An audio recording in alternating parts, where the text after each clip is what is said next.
Hello everyone and welcome back to my channel. I'm going to share some of my analog photographs from Japan.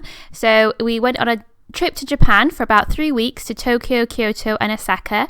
These first pictures are mostly of Tokyo. In fact, they're all of Tokyo.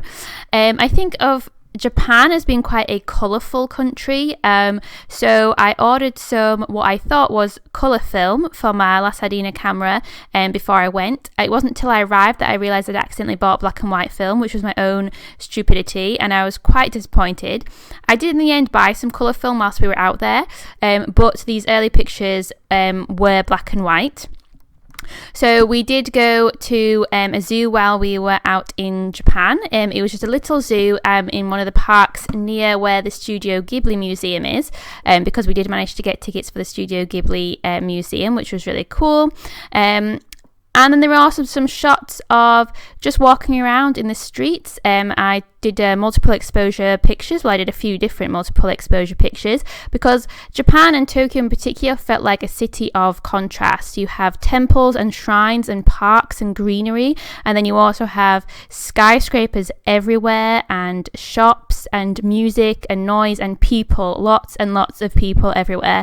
So you can see a little bit in the streets here, I think, which was, Shinjuku, that there were lots of people and skyscrapers and shops, and especially when we were heading to one of the big temples in Tokyo, which was Senzoji, which I always forget the name of, Senzoji Temple, and there is a row of like a shopping street with little stalls selling nice but quite overpriced souvenirs.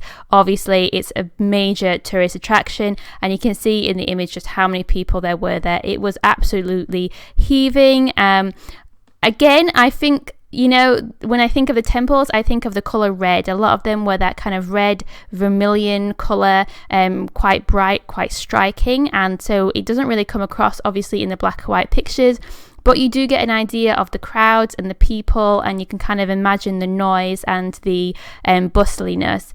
But that was in contrast with some of the other places that we went to whilst we were there in Tokyo. So after we went to the Senzoji Temple and saw all the people, and then we went away and we had some lunch, we then went up to Ueno Park again, and we went back to the park several times during our stay in Tokyo because it's a huge park. It was very hot and sunny whilst we were there. There was a lot going on. There's museums in the park, and we also went to the Peony Festival where they had it was just a garden full of peonies that they were growing, and it was only on for a few weeks whilst the peonies were out and in full bloom, and I got a few snaps of the peonies. And to be honest with you, I didn't think that I'd get very good pictures with my analog camera. I didn't think they would really come out, and obviously again using black and white film, but actually I think they came out really nicely, these couple of pictures, and that is a really nice effect, and the black and white somehow makes it work. It was really nice and sunny for the most part whilst we were in Japan, and so the warm weather or the clear skies and the extra daylight that brought, or the extra sunshine, the natural light anyway, really did help with my pictures.